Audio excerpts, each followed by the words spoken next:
Assignment operators. तो हम पहले एक कोड देख लेंगे ताकि हमें असाइनमेंट ऑपरेटर का कॉन्सेप्ट क्लियरली समझ में आ जाए। तो मैंने क्या किया है, एक साइंड इंटीजर आई जे के डिक्लेयर कर दिया जिसमें के का वैल्यू है 0। बाद में मैंने एक वेरिएबल फ्लोटिंग पॉइंट का डिक्लेयर कर दिया एक्स जिसका इनिशियल वैल्यू है 56.70। तो फर्स्ट स्टेप में क्या कर रहा हूं मैं, फर्स्ट असाइनमेंट में I is assigned J is assigned K plus 2।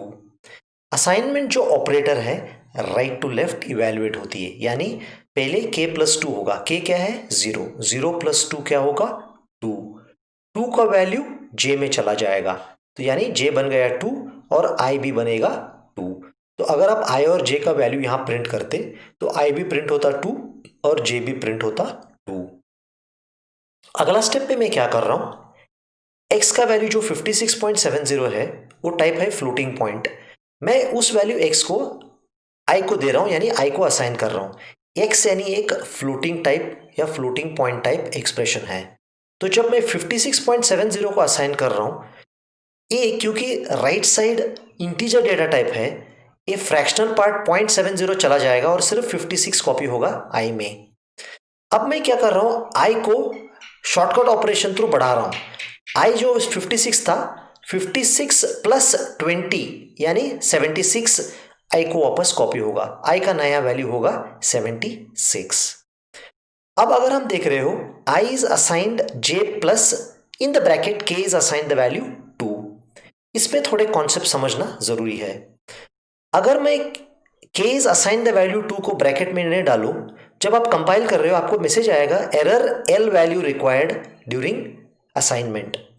तो ये क्या हो रहा है, पहला एक 2 जो है k को कॉपी हो रहा है, और क्योंकि ये ब्रैकेट में अंदर है एक साइड इफेक्ट हो रही है। साइड इफेक्ट यानी k का वैल्यू जो 2 था वो बाहर आ रहा है, ऊपर आ रहा है, इस k के इस ब्रैकेट के ऊपर आ रहा है। और j का जो ओल्ड वैल्यू था, j तो बेसिकली था 2, 2 प्लस 2 क्या होगा 4 होगा, i होगा 4, j का वैल्यू अभी भी 2 रहेगा क्योंकि ये j 2 था, 2 प्लस इसका जो रिजल्ट आ रहा था, साइड इफेक्ट आ रहा था एक्सप्रेशन इवैल्यूएशन का, वो वैल्यू j को ऐड हो रहा था, इसलिए i का वैल्यू 4 बन गया। तो ये साइड इफेक्ट का मतलब क्या है, पहला क्या होगा 2 का वैल्यू k में चला जाएगा, क्योंकि ये पैरेंथेसिस में रखा है हमने। नॉर्मली क्या होता है, ऐसे एक्सप्रेशन का वैल्यू ट्रू या फॉल्स होता है। तो अभी क्या होगा साइड इफेक्ट, मतलब इसका वैल्यू 2 साइड इफेक्ट जनरेट होके ये 2 j को ऐड हो जाएगा। तो अगर आप असाइनमेंट देख रहे हो, ये सारे एक्सप्रेशन जो थे k plus 2 x 20 k assign 2, ये सारे एक्सप्रेशन राइट हैंड साइड पे थे। इन्हें इवैल्यूएट यानी सॉल्व करके एक सिंगल वैल्यू आएगा, उस सिंगल वैल्यू को हम लेफ्ट हैंड साइड वेरिएबल यानी left hand side memory location में हम कॉपी कर रहे थे। तो एक चीज देखना पड़ेगा आपको, यहां x था फ्लोटिंग पॉइंट यानी 56.70 और i था इंटीजर टाइप। इन फ्लोटिंग पॉइंट टाइप जब हम इंटीजर को असाइन कर रहे हैं तो क्या हो रहा है, उसका डेटा टाइप इंटीजर टाइप बन रही है, x का वैल्यू इंटीजर टाइप बन के असाइन हो रही है। तो result of an expression always is converted to the type of the left hand side. तो अगर यहाँ फ्लोट था और यहाँ इंट था, तब ये इंट जब यहाँ कॉपी होगा तब ये फ्लोट बन के कॉपी होता, क्योंकि यहाँ फ्लोट है और इंट में असाइन हो रही है, इंट में कॉपी हो रही है, फ्लोट इंट बन के आई में असाइन हो रही है। तो राइट हैंड साइड क्या हो सकता है, कोई वेरिएबल हो सकता है, कांस्टेंट हो सकता है, फंक्शन कॉल हो सकता है, कॉम्बिनेशन ऑफ कॉम्प्लेक्स एक्सप्रेशन कुछ भी हो सकता है।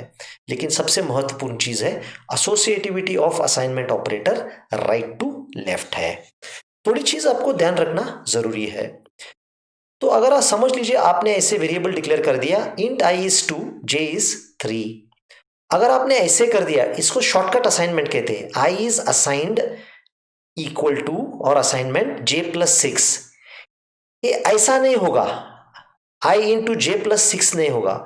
जो भी ये शॉर्टकट असाइनमेंट के राइट साइड है उसको अज्यूम कर सकते हो ब्रैकेट में है, तो j प्लस 6 होगा पहला, j प्लस 6 का जो भी रिजल्ट आएगा i से मल्टीप्लाई होगा। तो j यहाँ पे क्या है 3 है, 6 प्लस 3 9 है, 9 इंटू 2 क्या है 18, i का वैल्यू 18 होगा। अगर आप ऐसे करते तो गलत क्या होता, i का वैल्यू 2 है, 2 इंटू 3 6, 6 प्लस 6 12, तो ये सही तरीका है, ये काफ़ी इंपॉर्टेंट है क्योंकि बहुत बार ये एमसीक्यू क्वेश्चंस में पूछा जाता है।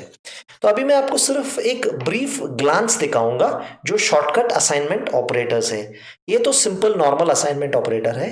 ये है assignment by sum, assignment by difference, multiplication shortcut assignment, division shortcut assignment, modulus shortcut assignment, left shift shortcut assignment, right shift shortcut assignment, bitwise and shortcut assignment, bitwise exclusive or shortcut assignment, bitwise or shortcut assignment.